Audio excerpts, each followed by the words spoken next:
Bonjour à tous, bienvenue dans ce quatrième des 9 débats que vous propose France 3 Poitou-Charentes. D'ici le second tour des élections municipales. Aujourd'hui, coup de projecteur sur la cité balnéaire de Royan et de ses 19 000 habitants. Nous allons parler bien sûr de tourisme, de commerce, des conséquences de la crise du coronavirus sur la vie de la commune. Il sera également question d'urbanisme avec des dossiers brûlants comme le Palais des Congrès ou encore le front de mer. La ville de Royan doit-elle diversifier son économie pour s'en sortir? C'est une des questions qui sera posée à mes invités, à savoir les 4 candidats qualifiés pour le second tour. À commencer par le maire sortant, les Républicains, Patrick Maringaud. Bonjour, vous êtes tête de liste Royan, Force 17, un maire sortant, mais un premier test électoral pour vous, puisque je le rappelle, vous avez succédé il y a 3 ans à Didier Quentin, qui avait préféré son mandat de député à celui de maire suite à la loi sur le non-cumul des mandats. Vous êtes arrivé en tête avec 47,27% des voix, ce qu'on appelle un ballottage très favorable. Thomas Lafarie, bonjour. Vous êtes la tête de liste Nouvelle Ère, candidat à La République En Marche. Vous êtes arrivé, entre autres, vous êtes arrivé en seconde position avec un score de 21,38% des voix. Jacques Guillard, bonjour. Bonjour. Vous êtes tête de liste Royan à gauche. Vous êtes communiste. Oui. Ce n'est pas la première fois que vous vous présentez au scrutin municipal. Vous avez totalisé au premier tour 14,15% des voix. Enfin, Thierry Register, bonjour. Bonjour. Vous êtes la tête de liste Vivre Royan 2020, liste conduite par le Rassemblement national. Vous avez été crédité de 12,33% des voix au premier tour. Alors la première question concerne bien sûr, messieurs, la crise liée au coronavirus. Royan est-elle plus exposée que d'autres villes aux conséquences de cette crise? Thierry Register, quelle est votre réponse? Alors, en ce qui concerne Royan, et c'est heureux, nous avons eu peu de dégâts liés au niveau de l'humain au coronavirus. En revanche, effectivement, l'économie locale reposant beaucoup sur le tourisme, on peut s'inquiéter pour les semaines à venir. Que sera cette saison? Mais Royan a quand même un certain nombre de dispositions qui ont été mises en place, mais surtout la qualité de la ville, avec ses 5 plages, son port, avec, bref, un univers d'attractions qui devrait être favorable à la venue d'une population très française, d'ailleurs, cette année, dans notre station balnéaire. Jacques Guillard. Oui, effectivement, les conséquences de la crise au plan économique, mais pas simplement... Vous avez particulièrement peur des conséquences de cette crise sur Royan par rapport à d'autres villes? Au plan économique, mais aussi au plan social, parce qu'il ne faut pas l'oublier. La monoactivité touristique montre ici ses limites et sa fragilité. Et on va en parler, bien sûr. Déjà, cette fragilité apparaissait compte tenu des aléas climatiques, mais aujourd'hui, c'est une activité qui risque d'être fortement impactée. D'où, pour ce qui nous concerne, notre choix de travailler à diversifier les activités économiques. J'espère qu'on aura l'occasion de le développer. Mais il y a aussi, me semble-t-il, des urgences sociales très, très importantes sur notre ville. Royan passe pour une ville riche, habituellement, mais en réalité, c'est une ville aux forts contrastes sociaux. Thomas Lafarie, vous partagez ce constat? Oui, cette crainte? Oui, et là, c'était une crise sanitaire du Covid-19. Dans 2 ans, dans 3 ans, ça peut être un pétrolier qui s'échoue au large de l'île de Léron. Et on aura les mêmes conséquences pour 9 mois, 1 an, pour le tourisme de Royan. Et j'aimerais bien, on en profite, on a 40 minutes de publicité gratuite pour Royan sur l'antenne de France 3. Ça serait bien qu'on arrête d'utiliser le mot de station balnéaire. On s'arrête à une station à sens, une station de lavage. Balnéaire, c'est-à-dire qu'on n'y vient que pour les bains de mer, donc ça sert à rien d'y venir en dehors de juillet-août. Donc ça serait bien qu'on parle de Royan comme d'une ville dynamique, attractive tout au long de l'année, qui bouge, et pas de station balnéaire. Ok, je le note, je ne mettrai plus d'accord. Patrick Maringaud. Eh bien, écoutez, moi, je prends les événements dans l'ordre. Sur le plan santé, nous avons limité la casse. Nous sommes toujours restés dans une zone verte avec très peu de décès liés à la Covid-19. Avec une population quand même une population vieille qu'ailleurs. Plus de population 60% de la population de Royan a plus de 60 ans. Exactement. Plus de la moitié, pardon. Une population très disciplinée qui a respecté les règles de confinement. Et ça, c'est à remarquer. Et je remercie d'ailleurs les Royanaises et les Royanais. Et il va falloir tirer les conséquences sanitaires de cette pandémie. C'est-à-dire prévoir les crises, il y en aura d'autres, prévoir les crises à venir, stocker les matériels, anticiper, avoir toutes les procédures de prête, si jamais on avait un renouveau, une deuxième vague, qu'on y fasse faire, qu'on puisse y au niveau faire municipal. face. Comment ? Au niveau Au niveau municipal. municipal. Au niveau municipal et au niveau du Les territoire. réserves, c'est-à-dire on peut imaginer que faire des réserves de masques déjà. Mais c'est déjà fait. J'ai déjà 2 masques par personne, de près au cas où, et je vais accroître, ainsi que le gel, etc. Alors- C'est ça, tirer les leçons. Avant de rentrer dans le vif du sujet, on va parler de ce qui fait littéralement vivre Royan et le pays royannais. Je vais bien sûr parler du tourisme. Comment cette branche d'activité peut-elle évoluer? On en parle juste après ce reportage tourné hier et signé Pascal Foucault et Laurent Pelletier. À l'image de son emblématique palais des congrès, l'industrie du tourisme de Royan cherche à se reconstruire. Trouver un nouveau souffle, c'est tout l'enjeu pour la principale activité économique de la ville et même des 32 communes du secteur. Royan, capitale du pays royannais, c'est 750 000 visiteurs entre juillet et septembre et plus de 5 millions de nuitées. On est dans un jeu hyper concurrentiel et avec des usages qui se modifient, qui évoluent. Donc les gens ne prennent plus leurs vacances comme autrefois, etc., etc. Donc effectivement, on est sur un nouveau souffle et un nouveau positionnement du tourisme de notre territoire. Un territoire de 600 km², pour lequel un schéma de développement de l'économie touristique a été tout spécialement commandé. Certains acteurs, comme les cafetiers et les restaurateurs du centre de Royan, y ajoutent quelques suggestions dans le sillage de la pandémie de coronavirus. Au niveau du front de mer, par exemple, peut-être continuer vers la piétonisation ou alors des espaces un peu plus aérés, agréables, etc. Toujours aussi pour continuer dans les mesures d'hygiène et de distanciation. 3500 entreprises vivent directement du tourisme dans le pays de Royan, comme le restaurant de David Bonnet. Des touristes, ce restaurateur en voit beaucoup. Et son constat est sans appel, il s'agit essentiellement de retraités. Royan a toujours eu cette image. Moi, ça fait 30 ans que je suis sur Royan. On a toujours eu une image d'une ville quand même pour des personnes un peu plus âgées. Donc je pense que si on voulait vraiment dynamiser Royan, c'est attirer la jeunesse. Attirer la jeunesse et peut-être aussi la clientèle étrangère. Car aujourd'hui, elle représente 5% seulement des visiteurs. À Royan, le chantier de l'économie touristique a encore de beaux jours devant lui. Voilà, retour sur le plateau du débat municipal à Royan. Messieurs, on le voit, donc le tourisme, c'est la première ressource de Royan. Est-ce qu'il faut faire autrement et comment? Monsieur Register. En ce qui me concerne, je pense que Royan a vocation touristique naturellement. Et elle s'est construite, cette station s'est construite sur cette activité. La deuxième activité économique, c'est ce qu'on appelle par dérision quelquefois la sylvo-économie, c'est-à-dire l'attrait de cette ville pour les retraités. Et je pense qu'il y a la possibilité de répondre à l'attente également d'une animation et de la jeunesse locale, mais également de jeunes qui pourraient faire notamment leurs études dans un contexte très agréable. Je souhaite voir à Royan arriver une base universitaire. Je pense que cela participerait justement à rééquilibrer et la population et l'économie. Quand on parle de base universitaire, quoi, c'est du bac plus 2, c'est des formations genre IUT, BTS, c'est quoi le... Non, mais ça peut être... Ou une première année de médecine. Alors, il peut y avoir des troisième cycles, il peut y avoir un institut du commerce international et il peut y avoir une première année de médecine comme à Angoulême. Jacques Guyard, vous aussi, vous êtes favorable à amener quelque chose quelque chose d'universitaire un peu à Royan pour attirer un peu plus les jeunes? Oui, je crois que, pour faire court, l'activité économique quasi unique arrive à une limite et il est difficile, je crois, de dépasser cette limite. Aujourd'hui, d'ailleurs, Royan ne vit plus de l'activité touristique. Royan vit principalement de ses retraités. Ce sont les retraités qui font vivre la ville aujourd'hui. Donc il faut travailler, et c'est un déséquilibre démographique qui pose vraiment problème.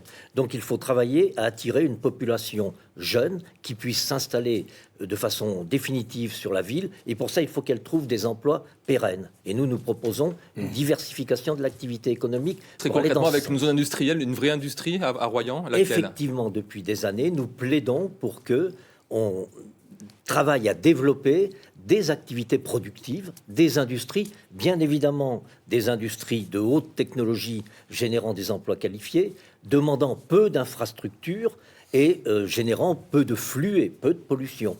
Donc nous travaillons à cette question et en même temps nous considérons qu'il faut attirer à Royan les formations post-baccalauréat liées à ces industries de pointe. Thomas Alfari, vous voulez un site industriel, vous aussi, à Royan? Pas spécialement un Je site. l'ai lu je l'ai vu. pas spécialement un site industriel, mais il y en a certains, effectivement, qu'il faut en tout cas accompagner, mais plus globalement attirer les cadres. Moi, j'en suis l'exemple. Je suis arrivé à Royan suite à la mutation de ma compagne enseignante. J'étais cadre en région parisienne et j'ai pas pu trouver d'activité de cadre salarié. J'ai donc dû créer la mienne. Il faut donc pour ça accompagner encore plus efficacement le développement d'activités tertiaires, secondaires. De quelle façon? Tout simplement, déjà on a vu qu'il y avait un problème de jeunesse. Déjà, donner de Royan une image de ville attractive faite pour la jeunesse. Quoi de mieux qu'avoir un maire jeune pour cela? Et puis également, voilà, et également une équipe qui sait de quoi on parle, d'équipes d'entrepreneurs, de gens qui connaissent les problématiques économiques et qui sachent parler aux entrepreneurs. Et ça fait rigoler Monsieur Maringo, mais malheureusement, je connais plein d'exemples d'entrepreneurs qui sont allés le voir, y compris des restaurateurs qui voulaient monter en gamme, ou plein de types d'entrepreneurs qui finalement n'ont pas trouvé une oreille attentive auprès de Monsieur Maringo. Donc tout ça, ça s'accompagne. Patrick Maringo, l'âge du capitaine, en l'occurrence du général, c'est un vrai problème pour vous? Moi, je me réjouis de la présence de seniors sur Royan qui ont créé la richesse de la France et qui continuent à créer la richesse de la ville et qui s'investissent dans le tissu associatif. Ça, c'est un acquis. Ensuite, je pense que la relation au travail... Mais ça ne suffit pas, c'est ça. Hein. La relation au travail va changer. Avec l'équipement en très haut débit de tout le territoire et de toute la ville, avec la crise que nous venons de traverser et le télétravail, nombre d'auto-entrepreneurs vont déserter, à mon avis, Bordeaux et sa région et vont venir s'implanter dans ces nouveaux territoires. Et nous pourrons les accueillir et nous pourrons les aider. Par ailleurs, pour les jeunes... Malgré les infrastructures, pardon, je vous interromps, malgré les infrastructures routières, autoroutières qui n'existent pas à Royan. Non, les infrastructures routières, pour l'instant, sont correctes. C'est le rail, la desserte ferroviaire qui n'est pas bonne. En revanche, sur la ville, nous avons 9600 postes de travail.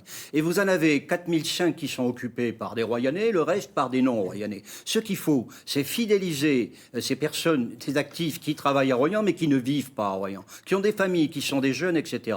Il faut les fidéliser en leur offrant des logements de qualité à bas coût. Et c'est ce que nous faisons au travers d'une politique de logement, du logement locatif aidé, qui peut les aider. 10%, alors que la loi fixe 25%. On a pris beaucoup de retard. D'accord. En 3 ans, on est passé de 7% à 10%. Et aujourd'hui, nous sommes la seule commune qui concerne la maîtrise du foncier. Regardez toutes les communes. Les Royanais savent. On voit très bien qu'à la Glacière, il y a une ruine depuis 4 ou 5 ans. Au niveau de Job, près de la voie ferrée, c'est la même chose. Il y a un permis de construire enfin affiché. Bon, ils ont commencé les travaux de ligne à moyenne tension, mais ça fait 5 ans qu'on a rasé l'ancien bâtiment. Ça fait 5 ans qu'on attend la reconstruction. Donc on prend du retard, et ça coûte très cher. 400 000 euros, 420 000 euros, vous nous avez dit au débat. Écoutez, nous revenons de très loin. Et il faut aller encore plus vite avec une équipe. Nous avons accéléré et vraiment du logement locatif social de qualité, nous sommes en train d'en construire. Logement à loyer abordable, s'il vous plaît. Jacques Guillard, s'il vous plaît. À loyer abordable, moi, je voudrais rebondir là-dessus. Parce qu'effectivement, il faut sortir à Royan de ce plan local d'urbanisme qui bétonne à outrance la ville pour du logement spéculatif et des résidences secondaires. La priorité, c'est effectivement de travailler à construire ce qu'on appelle des logements sociaux. Vous parlez d'inégalité entre les quartiers à Royan, très fort. C'est autre chose. Mais la priorité, c'est de travailler à aménager des logements sociaux. Et moi, il me semble que pour ceci, la communauté d'agglomération dont c'est la compétence devrait se doter d'un office public HLM intercommunal qui lui permettrait d'avoir la main sur cette politique d'aménagement et de logement. Thierry Register, par rapport à ça? En ce qui concerne le logement social, et notamment on pourrait parler de l'affaire de la Robinière, qui est un petit peu le quartier qui était en difficulté sociale de Marnelieuse. Et quand on pense qu'en un mandat, le projet n'a vraiment pas avancé, en un mandat, alors qu'on a trouvé effectivement Habitat 17 pour le gérer, et des volontés d'extension, d'animation autour, rien avancé. Mais en 5 ans... Qu'est-ce que vous proposez? Attendez, on a même... Non, mais je propose bien le constat, mais pour se mettre à bouger, parce que c'est joli, on parle de thématique. Un projet, c'est avant tout une ambition pour la ville. Cette ville, au cours des 5 dernières années, symboliquement, a fermé la maternité et se termine en ouvrant un crématorium aux portes de Royan sur Saint-Georges-de-Lidonne. Nous avons une ville qui se meurt, une ville qui s'est endormie. Que proposez-vous? Alors, il faut la réveiller. Il faut la réveiller, au moins pour le logement. Oui. Il faut avoir une véritable politique de logements sociaux, aider, mais également trouver une solution pour les jeunes Royanais qui veulent s'installer et s'implanter avec des loyers raisonnables. On fait comment pour faire en sorte que les loyers soient raisonnables? Alors que c'est relativement facile, on construit et surtout on réussit à attirer cette population dans notre ville en baissant les impôts. Parce que lorsque vous êtes un jeune Royannais, même si vos parents vous ont élevé à Royan, eh bien, vous allez que rêver d'aller à Vaux-sur-Mer ou à Saint-Palais ou à Saint-Jean-d'Idonne, où les impôts ne sont pas extraordinairement élevés. Avant de continuer sur l'urbanisme, parce que c'est un dossier très très important sur Royan, est-ce que cette crise du coronavirus a changé, a modifié vos priorités dans vos programmes électoraux par rapport à cette mandature qui vient? Est-ce que ça a changé les choses, Patrick Maringot? Oui, pour moi, il y a 4 piliers qui sont essentiels aujourd'hui. La santé. Et je souhaite que la santé devienne une compétence communautaire parce que c'est un problème de territoire et pas seulement de communes. Ça, c'est un premier point. Ensuite, l'économie. Il faut vraiment booster notre économie qui repose sur 3 piliers. Certes, le tourisme, mais aussi tout ce qui est médico-social. Nous avons beaucoup de maisons de retraite, beaucoup de centres d'accueil de seniors, mais aussi sur l'artisanat. Le matin, vous avez des cohortes d'artisans qui viennent vers la ville pour tout rénover, nos belles maisons, etc. C'est un des piliers. Et donc, 3 piliers pour moi. Maintenant, je vous le dis, avec le très haut débit, je pense qu'on peut aller chercher d'autres secteurs qui peuvent être intéressants. Thomas Lafaris, sur l'influence de cette crise sur votre programme, est-ce que les priorités ont changé? Oui, alors on n'a pas changé ce qu'il y avait dans le programme, puisqu'on avait déjà élaboré en voyant toute l'urgence qu'il y avait à changer l'économie, à être enfin performant sur la santé, à attirer de jeunes médecins. Ça serait déjà pas mal. On est passé de 20 à une dizaine de médecins seulement prochainement. Donc effectivement, au niveau des priorités, on a un peu mis l'accent sur la santé, la diversification de l'économie, la transition écologique, bien évidemment. Jacques Guillard. Je dirais que les points forts de notre projet ont été confortés par la crise à la fois sanitaire, économique et sociale. La crise économique, on s'aperçoit qu'il faut réindustrialiser le pays. Eh bien, tout le monde en prend conscience aujourd'hui après avoir cassé notre potentiel industriel. Eh bien, nous disons, réindustrialisons partout, en adaptant au territoire où on se trouve. Il y a de la place? Mais il y a de la place. On trouve de la place pour construire. Moi, ça fait 20 ans que j'étais conseiller municipal à Royan. Quand je proposais de construire des logements sociaux, on me disait, Monsieur Guillard, vous n'y pensez pas. Il n'y a plus de place sur Royan pour construire. Le deuxième axe, c'était celui des services publics. Et on s'aperçoit que les services publics sont véritablement capitaux dans la lutte contre une crise comme celle qu'on vient de subir. C'est le service public de santé. Et nous proposons, d'une part, que l'on travaille à créer un centre de santé, ce qui n'est pas la même chose qu'une maison médicale, un centre de santé avec du personnel salarié qui sera payé par les remboursements de la sécurité sociale et qui permettra aux patients de ne pas faire l'avance des frais. Et nous pensons aussi qu'il faut aller vers l'étude d'un EHPAD public. Parce que compte tenu effectivement du vieillissement de la population qui n'a pas toujours les mêmes revenus, il y a besoin d'une structure qui permette aux personnes âgées à revenus réduits aussi de trouver une place en EHPAD. Thierry Register, renforcer le système de santé publique à Royan, c'est quelque chose qui vous parle? Oui, et surtout ce qui me parle, c'est lorsqu'on veut socialiser la médecine. Je pense qu'il faut conserver, et ça c'est un acte politique, une médecine libérale. Quand j'entends parler de médecins salariés, je pense que d'un seul coup, je me souviens de ce qui se passait dans les pays de l'Est. C'est pas vraiment mon rêve. En ce qui concerne Royan et cette élection municipale, ce qui a changé, c'est premièrement, cette élection n'est pas un deuxième tour. C'est en fait une nouvelle élection.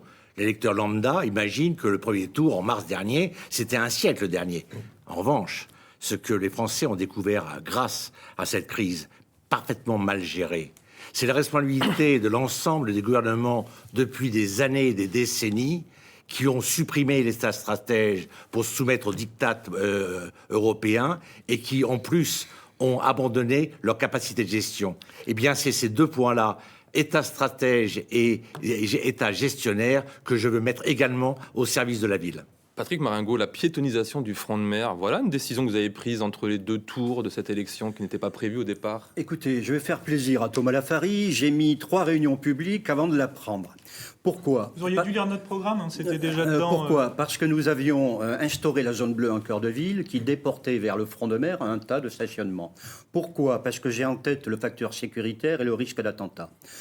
Pourquoi? Parce qu'il n'y avait pas unanimité des commerçants pour aller vers une solution. À la 3e réunion, il y a eu à peu près une unanimité, donc banco j'y vais. Et j'y vais parce que pour moi, ce sont les prémices de la rénovation, réhabilitation du front de mer à venir, qui va permettre à la ville balnéaire, si vous voulez, à reprendre, d'avoir une liaison naturelle avec la station hivernale, la station d'hiver, la ville d'hiver, et qui va permettre de s'ouvrir vers la mer avec de la lumière, avec de l'espace. Alors ça vaut le coup d'y Parce aller. que le constat est vrai, il y a une rupture entre, d'un côté, le front de mer touristique Voilà. et la ville de Royan, Vous avez raison. où c'est les Royannais Il faut qui... restaurer une Il cohérence. Il n'y a pas d'interaction, Il faut très restaurer peu. cette Mais cohérence. c'est marrant parce Thomas que Lafargue.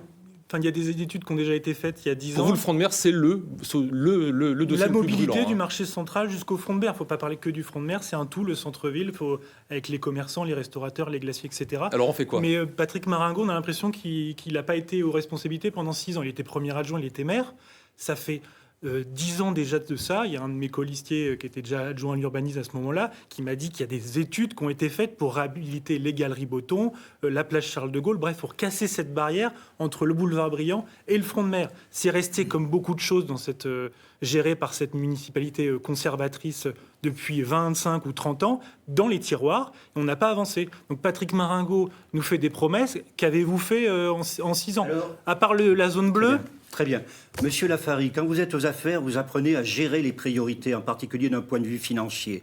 Nous avons refait la place Rouge, la place Charles de Gaulle, j'ai refait Briand, Mais j'ai il fallait refait la réaménager, il ne Clémenceau. fallait pas la refaire. Je suis Il fallait désolé. la réaménager, Il n'y a pas eu repenser. de projet. Je- Il n'y a je- pas eu de projet. Il y a eu du Potemkin. C'est-à-dire que vous Très avez bien. fait des opérations de rénovation Oui. désordonnées, Oui. uniquement là où ça se voyait. C'est vous qui le dites. Mais pas du tout. Je vais vous donner un très bel exemple qui est tout à fait récent. Juste au début de la période électorale, vous avez refait le boulevard Briand. Oui. Et au même moment, vous nous avez conviés à une plénière à la mairie, Oui. où vous présentiez votre vision d'une disparition des automobiles du cœur de ville et d'une piétonisation de la rue.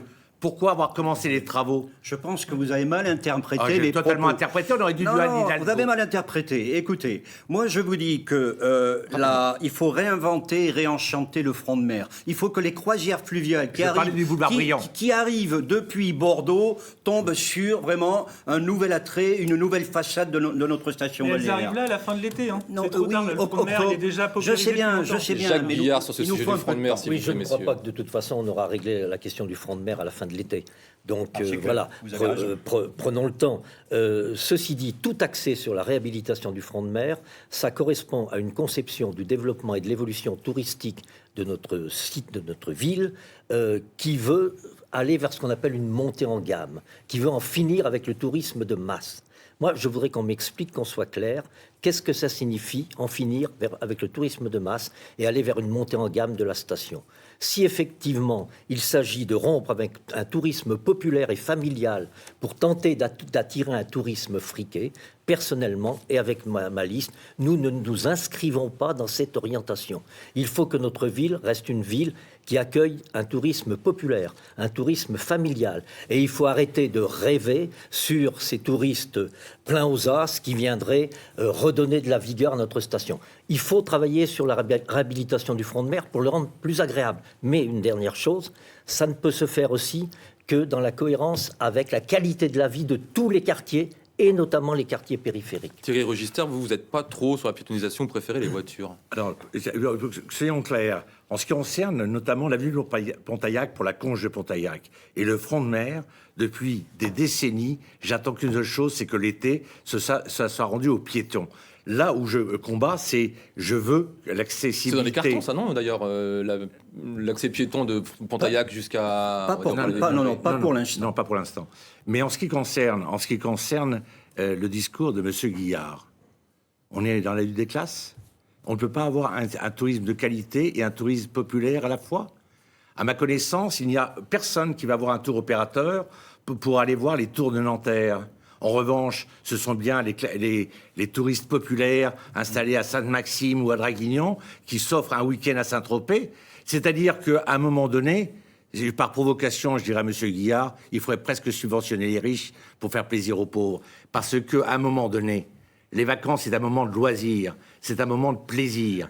Et donc, si vous voulez avoir uniquement un Royan triste J'ai connu particulièrement en Roumanie Allez, ces rapidement, plages. rapidement la réponse de Guillard. Oui, c'est. On reste à Royan, on part pas en c'est- Roumanie. On va rester à Royan. C'est intéressant. Voyage. C'est intéressant de voir les choix sociaux que fait Monsieur Register. Voilà. Ah bah, il y a des différences, en tout cas C'est- programmatiques pour le c'est coup, et politiques, révélateur, c'est- c'est révélateur de ses conceptions des relations sociales. Puis, un tourisme populaire n'exclut pas un tourisme de qualité. Exactement, c'est ce que je basé sur la recherche, le respect de l'environnement. Nous avons des paysages extraordinaires. Sur la santé pour tous. Moi, je trouve que les deux sont parfaitement compatibles. Nous sommes Autre tout à dossier fait d'accord, chaud. Monsieur Maringo, mais effectivement, actuellement, l'idée de la montée en gamme de la station, ça ne signifie pas ça. Moi, je pense qu'effectivement, un tourisme populaire doit avoir droit à un accueil qui soit sympathique, qui soit agréable. Autre dossier chaud de cette campagne à Royan, c'est celui du Palais des Congrès. Thierry Register, vous avez même parlé, enfin vous avez fait un tract d'ailleurs où vous parlez d'un fiasco. Fiasco. Bah, écoutez, je ne faisais que parler d'un fiasco au sens plein du terme. Il l'est. Il l'est avec 3 projets avortés, avec des travaux commencés, annulés. Mais ça, à la limite, c'est presque léger comme sujet. Et puis, il y avait surtout l'interrogation. Pour qui, comment, où et on ne savait rien. Et j'ai découvert, il y a quelques jours, je veux un palais des congrès dans cette ville. Je pense qu'une station balnéaire, ça va faire sursauter Monsieur Lafari. Mais nous sommes avant tout une petite station balnéaire de 20 000 habitants, de bord de littoral atlantique. Donc on garde et le nous Palais gardons des Congrès 3 en Palais choses des normalement. Congrès. Il y a 3 choses qui marquent cela. Il y a normalement un palais des congrès, un casino et une piscine de bord de mer dite balnéaire. On nous a détruit l'une pour une opération immobilière ridicule à Foncillon. Je voudrais au moins sauver le palais des congrès. Thomas Lafari, vous avez un peu de retard de temps de parole. Quelle est votre position sur l'avenir du Palais des Congrès? Vous ne voulez pas d'un Palais des Congrès pour le coup? Pas de congrès en tout Non, cas, un c'est pôle pas- culturel. Monsieur Register disait que c'était un sujet léger. Je trouve qu'au contraire, c'est un sujet très lourd. 7,5 millions d'euros au bas mot, sans compter les dépenses faites déjà auparavant au cours du mandat précédent pour des travaux avortés. Le Palais des Congrès, c'est un outil de tourisme d'affaires, d'événementiel. La compétence touristique, voire la compétence événementielle, on la retrouve à la CARA, à l'agglomération Royan-Atlantique, ou à l'Office du tourisme communautaire.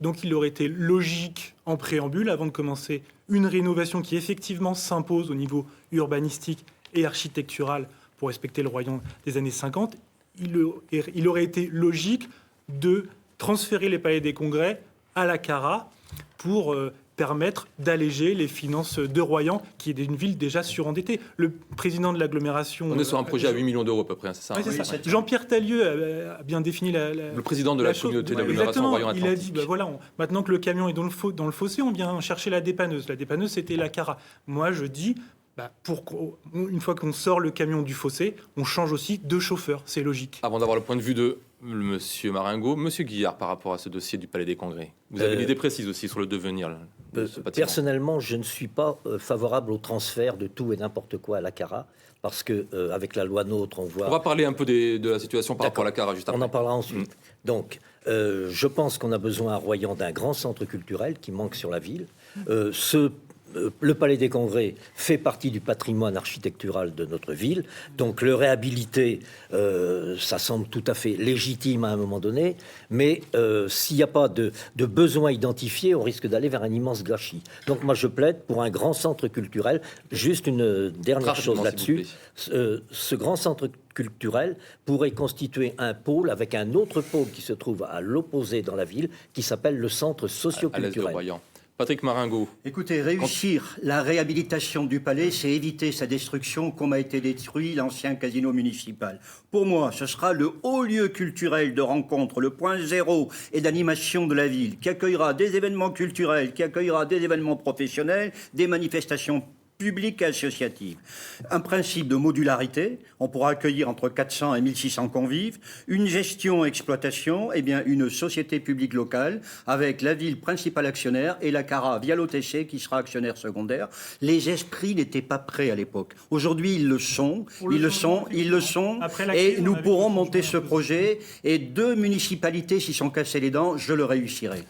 C'est votre majorité, les 2 municipalités. Non, Vous en êtes l'héritier. précédentes, J'ai- non, non, vous en c'est êtes pas- l'héritier. J'ai cru Non, comprendre qu'il y avait une 2008, objection. 2008-2010. Pardon, Vous j'ai avez cru vérifié comprendre dans d'autres programmes qu'il y a une objection par rapport au palais des congrès. On parlait des congrès, c'est qu'il n'y a pas une suffisante capacité hôtelière pour faire des gros congrès à Royan. Je crois que c'est dans votre programme, c'est vous qui Oui, le mais dites. c'est un constat. Enfin, Alors, tout le vous monde est avez d'accord raison. là-dessus. Non, mais c'est Pardon, pas moi qui le excusez-moi. décrète.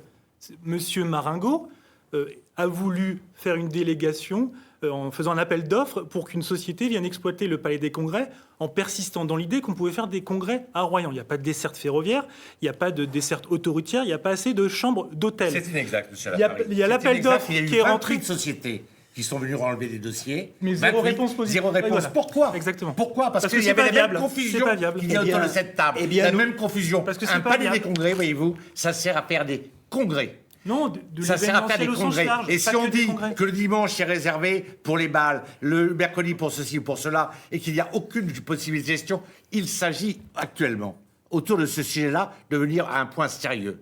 Voulez-vous que je vous liste tous les échecs, Non, s'il vous plaît. les non-fonctionnements de la ville? Malheureusement, Rien n'a été fait. Rien n'a été fait. Allez, D'accord. allez. Messieurs, nous avons changé d'objectif, Patrick d'accord. Maringo. La DSP n'ayant rien donné, nous avons évolué et nous avons évolué vers un pôle culturel multifonction et qui attirera beaucoup de monde, y compris certaines communes environnantes. Et ce sera un projet parfaitement attractif et d'une haute valeur architecturale. Sauf que vous faites un entre-deux. Vous faites en partie Voilà. En avec même la temps, CARA. en même temps. Non, mais il fallait être transmis On directement à la vous CARA, retrouve, on vous l'Office de retrouve. tourisme En même temps. communautaire. Les Et on va se Républicains retrouver en marche. avec un acteur complémentaire en plus de l'Office de tourisme Allez, un communautaire. dernier mot, Jacques Guillard, sur ce va dossier. être Vous êtes absolu. sur le retard. Maintenant, faire un investissement de 7 à 8 millions d'euros pour ensuite en confier la Surtout gestion dans le contexte, à un oui. prestataire privé qui, lui, va tirer les marrons du feu, ça me semble un gros gâchis. C'est ce que demande monsieur Register, en l'occurrence. C'est ce Vous qu'il voulez demande. pas que la CARA Mais moi, s'en occupe. ce n'est pas ce que d'une je veux. manière Il faut générale, une gestion publique publique. aussi. Une gestion publique L'Office de tourisme du communautaire. Palais Vous des prenez pas compte Congrès. davantage. Vous prenez un gestionnaire d'importance qui a un certain nombre de villes côtières de l'Atlantique d'ailleurs. Il a déjà sa clientèle, que ce soit des grosses entreprises, que ce soit des événements de congrès médicaux. Et là-dessus, Royan est une destination hyper attractive. Moi, je veux faire rayonner la ville. Alors justement, on va parler par le d'attractivité. Royan, c'est 12,5% de chômage aujourd'hui. Comment peut s'en sortir quelle solution trouver à Royan? On parle d'attractivité. Comment on fait? En diversifiant, Thomas Lafari. en diversifiant déjà Ce qu'on l'économie. disait tout à l'heure, on fait d'industrie, on fait quoi? Alors plutôt du secondaire, l'industrie, malheureusement, j'y crois pas Parce trop. que en j'imagine France. que Mais les au- Royannais qui nous écoutent là se disent bon bah c'est bien gentil, mais comment on fait pour trouver du boulot, pour se loger? Bon, ça on en a parlé. Bah moi, malheureusement, c'est mon cas. Du coup, je sais comment on fait pour accompagner les entrepreneurs sur le bassin royannais. J'ai moi-même créé mon activité. Donc, il faut déjà avoir des personnes qui sachent parler aux cadres qui vont venir, aux futurs conjoints de médecins, parce que c'est bien beau de construire une maison de santé qui, en plus, était... dont le permis de construire a été annulé par le tribunal administratif de Poitiers. Mais encore faut-il que les médecins qui viennent soient attirés et trouvent un emploi pour leurs conjoints. Il y a très peu de temps, il y a un ophtalmologue qui s'est installé et qui est reparti au bout de D'accord. quelques mois. Je Donc il prends, faut avoir aussi des personnes, une équipe compétente qui sait ce que c'est que l'économie et Patrick Maringo, la les réponse. économiques. Sur la maison de santé, nous montons une structure modulaire et nous aurons 3 jeunes médecins qui seront opérationnels dès le 1er octobre. Concernant l'attractivité... Mais depuis 3 ans. Concernant Non, mais l'attractivité... Monsieur Maringo, en concernant permanence, vous tenez l'attractivité... les mêmes discours. Je poursuis. Il y a 3 ans, Je c'est Thierry poursuis. Maringo termine. Concernant Parce que l'attractivité... ce sont des mensonges. D'accord. Concernant l'attractivité, Royan est une ville où il fait bon vivre, en osmose avec tout un territoire. Elle est très attractive. On a un ensoleillement remarquable, etc. C'est une ville très recherchée par nos seniors. C'est une ville où il Là, on fera parle bon, d'attirer des où il jeunes fera bon médecins. travailler, où il fera bon travailler avec le très haut débit. Et c'est une ville sécurisée. Mais c'est Le pas facteur parce- sécurité, personne n'en parle. bon Et Ah bah si, nous avons un programme. niveau de sécurité C'est sur le premier Royan point de mon qui est programme, largement voyez-vous. supérieur, si vous voulez, à ce qu'on peut avoir ailleurs. veut Bon, moi faire je une maison de dis, la sécurité. venez à Royan, nous vous accueillons, vous y serez bien pour travailler ou pour y passer votre Tous les retraite. porteurs de projets qui viennent toquer à la mairie tombent sur Monsieur Clèche, Monsieur Filoche ou Monsieur Maringo et sont déçus de l'accueil qu'ils ont et repartent et vont voir ailleurs dans une autre ville du littoral. Il est faux de dire que Royan n'est pas une ville attractive, que notre territoire n'est pas attractif, puisque une étude de l'INSEE commanditée par la CARA en 2014 présente les caractéristiques de ce territoire comme justement un territoire attractif, mais cette attractivité produit des déséquilibres Un, parce que cette attractivité amène une population de retraités importante à venir s'y installer. Et deux, cette attractivité génère une activité quasi unique qui est le tourisme. Et donc le tourisme produit des emplois précaires, qualifiés et des emplois qui ne sont pas pérennes. Et donc on est attractif. Mais effectivement, ce qu'il faut aussi attirer, ce sont des jeunes couples, des jeunes familles. Et pour ça, il faut des emplois permanents et du logement. Faut pas qu'ils partent, faut aussi les retenir, on a hein, vu que les relations entre Royan et la CARA, donc la communauté d'agglomération Royan-Atlantique, sont très importantes. Jean-Pierre Talieu, l'actuel président de l'agglo, ne se représente pas. Faut-il que le futur maire de Royan, de la ville-centre, soit aussi le patron de la communauté urbaine, de la communauté d'agglomération, pardon? Qui veut répondre à ça? Est-ce que vous vous présentez d'ailleurs chacun, si jamais vous êtes élu maire? Allez-y. Je pense que Royan est la petite capitale du pays royannais. C'est la ville-centre. Et qu'elle a des devoirs vis-à-vis d'un territoire. Et je crois qu'elle a le devoir de porter un projet de territoire partagé par les 33 communes. Et c'est ça, c'est toute ça, la noblesse, si vous voulez, de la ville-centre. Est-ce que ça signifie que le maire de Royan doit être le président de la CARA? Pas nécessairement, mais il peut l'être. Est-ce que vous serez candidat? Pas nécessairement, mais il peut Monsieur l'être. Maringot, vous voulez être Est-ce que je serai candidat? Oui, je serai candidat. Qui sera donc le maire de Royan? Oui, Voilà, je serai c'est la- candidat. Qui sera le maire de Royan? Naturellement. Et qui sera vous le maire allez de Royan? cumuler. Cumulé, mais j'ai une force de travail, une organisation Ben oui, mais- qui sont Mais vous n'avez pas qui les sont compétences notables, pour tout qui faire sont et vous ne savez notables. pas déléguer. Donc Qui on l'a sont vu sur notables. certains dossiers. Je la travaille maison en de santé, équipe, pas en aidé général. Thomas compétences. Lafari, non. vous ne serez pas, vous, candidat, si vous êtes élu à la CARA, à la présidence de la CARA, vous l'avez dit. Candidat à un poste de vice-présidence en charge du développement durable par rapport à d'autres Ça change agglomérations. quoi, finalement? C'est pas du niveau de la ville. Ça change quoi? C'est pas finalement du niveau de la ville. Vous devez être n'avez rien candidat. compris au développement durable. ok. Le développement durable, c'est 3 piliers, l'économie, le social et Merci, l'écologie. merci, C'est monsieur Lafari. essentiel pour Merci notre beaucoup. développement. Merci beaucoup. Ça change quoi d'être le patron de la CARA et en même temps le maire de Royan? Est-ce que ça a vraiment une force ou est-ce que avec Non, alors, Jean-Pierre très Talieu, ça se honnêtement, pose... c'est ça. Là, le est-ce que ça problème, il ne peut pas y avoir c'est pour- confusion. On ne peut pas dire en même temps que l'on est et le patron de la CARA pour l'ensemble du pays royannais et en même temps avoir des intérêts spécifiques. En quelque sorte, il pourrait y avoir des conflits d'intérêts. Donc, soit on est maire de Royan, soit on est président. Et la question que tout le Vous monde voulez pose... deux agglomérations, vous? Pardon? Vous voulez deux agglomérations, une littorale et une Absolument, pour mais le, pour de le toute pour le évidence, centre. il y a Enfin, l'intérieur effectivement des terres. une communauté de destin pour tout le pays côtier et une communauté de destin pour les pays intérieurs. En ce qui concerne la CARA, personnellement, je suis hostile aux intercommunalités, mais de fait, la loi NOTRe l'a imposé. Aujourd'hui, nous observons qu'il ne reste plus que 10 compétences à la ville, dont d'ailleurs l'état civil. Merci beaucoup, messieurs, il vous reste à conclure. Alors, très rapidement, Juste 5 un mot secondes. là-dessus. Mais très Moi, rapidement. je pense qu'effectivement, il serait légitime que le président de la communauté d'agglomération, mais je n'aime pas le titre de patron, soit un élu de Royan.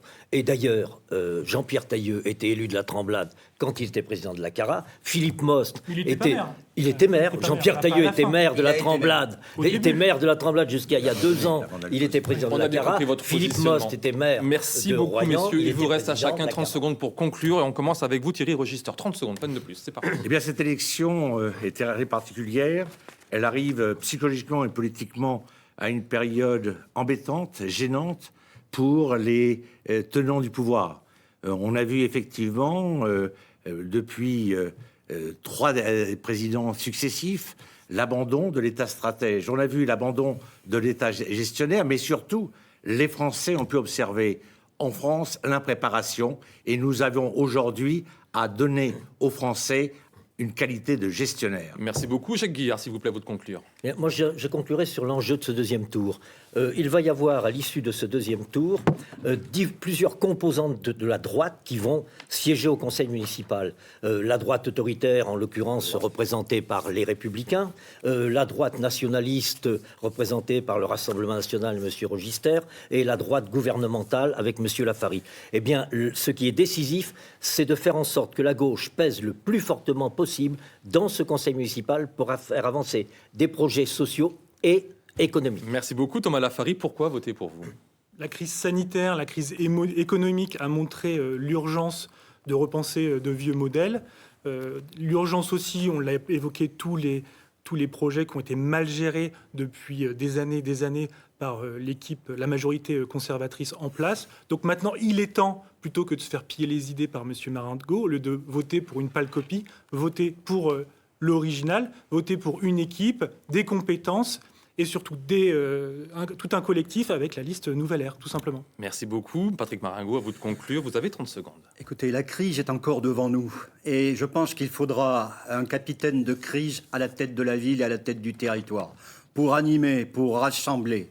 Et ça me paraît extrêmement important. Par ailleurs, les Royannaises et les Royannais pourront me juger sur 3 points. Sur mon bilan pendant 3 ans, sur la façon dont j'ai conduit la crise pendant 3 mois et sur le projet que mon équipe, Royan Force 17 et moi-même, nous portons. Ils ont tous les éléments pour bien choisir le futur maire de la ville. Merci beaucoup. C'est la fin de ce débat spécial municipal 2020 à Royan, une émission que vous pouvez voir ou revoir dès ce soir sur le site internet de France 3 Nouvelle-Aquitaine. Demain, Laïd Beritane présentera le débat concernant la ville de Sévrienne de Thouars. Quant à moi, je vous retrouve mardi prochain pour le débat concernant Poitiers pour leur place au journal régional présenté par Élodie Gérard. Excellente soirée à toutes et à tous.